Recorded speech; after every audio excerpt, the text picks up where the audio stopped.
El libro de Apocalipsis está lleno de imágenes de bestias aterradoras y de símbolos que transmiten mensajes sobre el futuro, pero muchos debaten sobre su significado y el momento de su cumplimiento. ¿A quiénes representan estas bestias de Apocalipsis capítulo 13? ¿Y qué debemos saber sobre el conflicto inminente? Si quieres conocer más sobre este tema, te invito a acompañarme en el repaso reflexivo de la lección de escuela sabática. Hola, ¿cómo estás? Hoy intentaremos colocar de manera sencilla y clara los significados de algunas figuras que aparecen en el libro de Apocalipsis, como son las dos bestias de Apocalipsis 13, pero no sin antes pedirte que puedas suscribirte a este canal y compartir este video con tus hermanos de iglesia. Comencemos con nuestra primera sección. Te voy a pedir por favor que puedas allí en casa tomarte un tiempo para poder revisar los 18 versículos que contiene el capítulo 13 de Apocalipsis. Si ya lo hiciste, pues te habrás dado cuenta que la información que da este capítulo está cubierto bajo símbolos y bajo imágenes. Pero quisiera comenzar dándote algunas de estas características de esta primera bestia, que lo relata los primeros versos del libro de Apocalipsis capítulo 13. Y por qué no darte también el significado de estas imágenes. Comenzando por el término bestia. Bestia significa poder. El mar significa mucha gente, mucha población.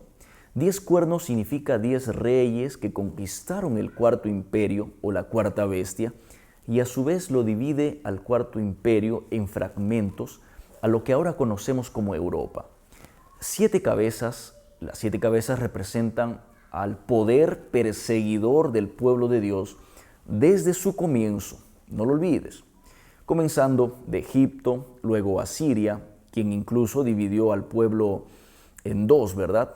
Tribu del norte y tribu del sur en el 722 a.C. Luego está Babilonia, luego está Medo-Persia, Grecia y Roma imperial.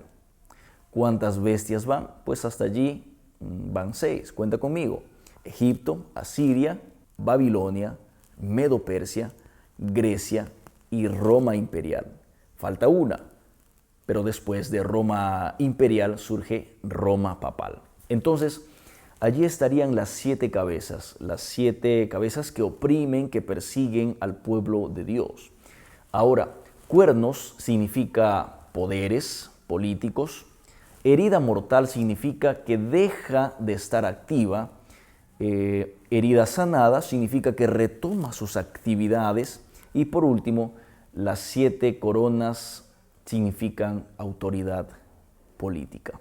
Todo esto son características de la primera bestia.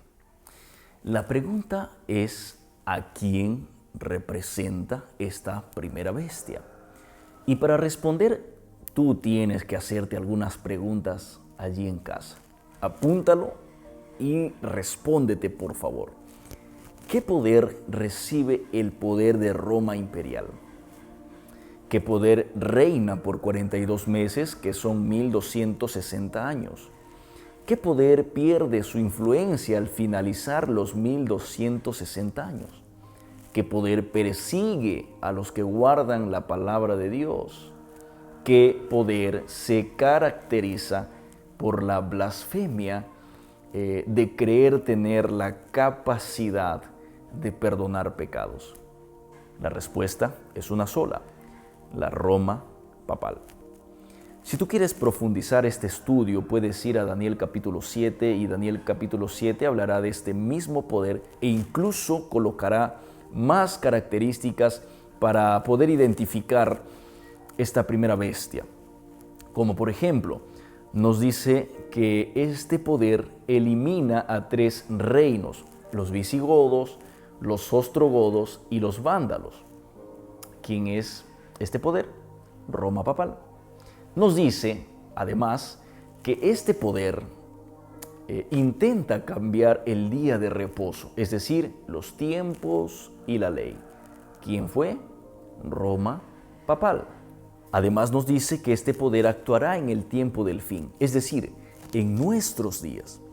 No puede ser ningún poder entonces que haya pasado porque ya no estaría en el tiempo del fin.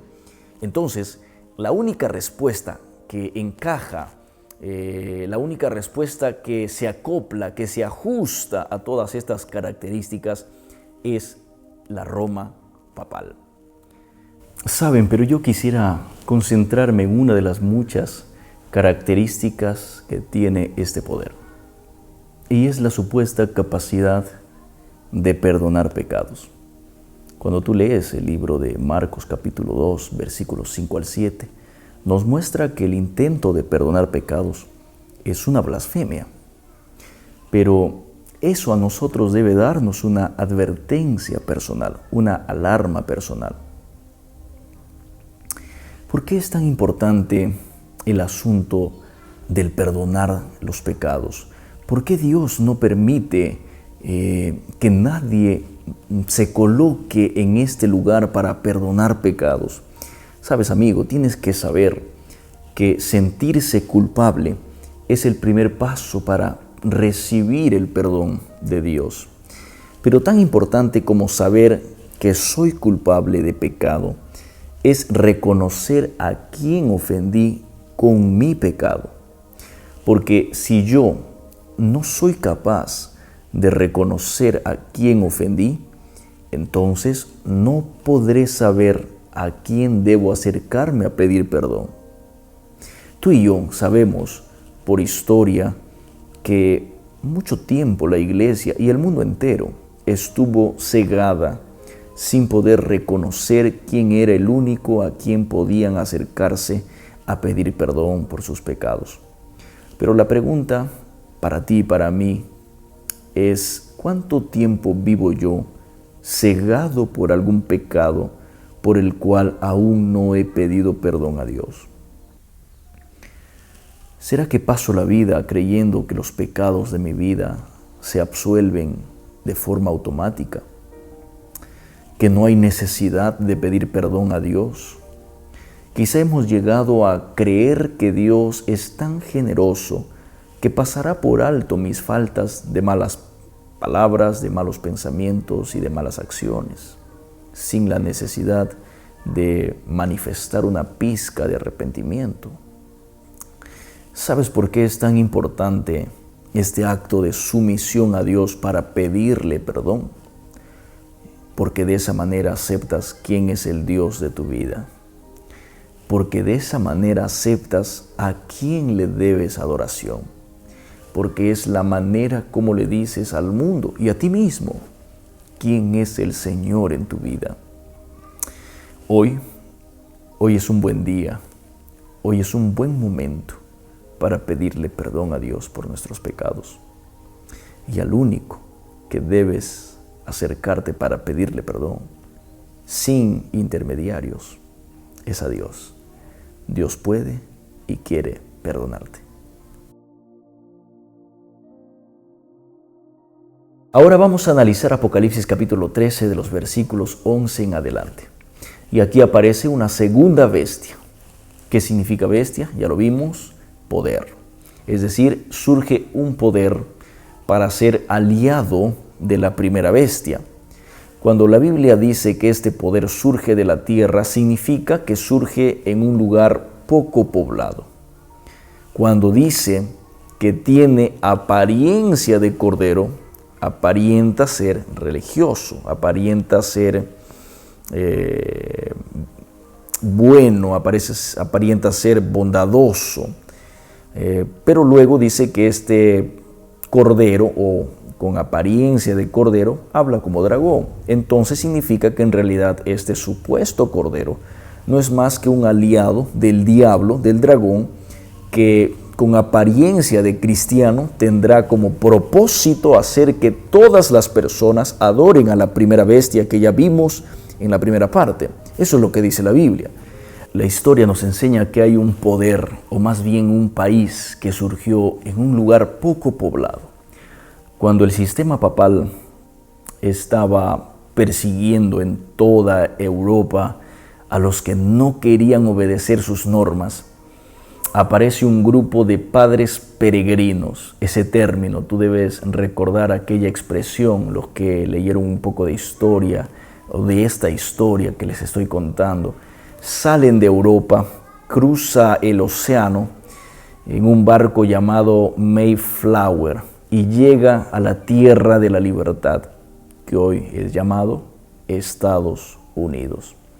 Esto ocurre en el año 1620. Esa es la razón por la que el último jueves del mes de noviembre se celebra en Estados Unidos el Día de Acción de Gracias, que en realidad les recuerda la huida de los primeros padres de la persecución papal. Eso es el Día de Acción de Gracias. Por eso, en su primera constitución, Estados Unidos coloca la frase, la recordada frase: nosotros queremos un país sin rey y una iglesia sin papa. Al principio, Estados Unidos parecía ser aquella oveja con la libertad de religión, la libertad de culto. Hoy por hoy es el país con mayor relación con el papado. Esta conexión fue titulada el 24 de febrero de 1992 como la Santa Alianza. La profecía dice que este segundo poder obligará a la gente a adorar a la primera bestia. ¿Estamos entendiendo? ¿Sabes? Lo más triste de esto es que habrán muchas personas que terminarán adorando a la bestia. Y la profecía dice en Apocalipsis capítulo 13, versículo 8, que los que terminan adorando a la bestia, rindiéndose al papado, en otras palabras, rindiéndose a sus normas, a sus leyes por encima de la Biblia, sus nombres no serán incluidos en el libro de la vida, en el libro de los redimidos, en el libro de los salvos. Tienes que saber entonces que para que nuestros nombres estén o no estén en el libro de la vida, no depende de la suerte, no depende del lugar de nacimiento, no depende de la cantidad de dinero, de posesiones que tengamos, sino más bien de las decisiones que tomamos en la vida. ¿A quién adoramos? Toda la historia de la humanidad se resumirá al final en una sola pregunta: ¿a quién estamos adorando? Cuando llegue el momento de tu decisión, decide adorar al único Dios verdadero a través de la obediencia de sus mandamientos.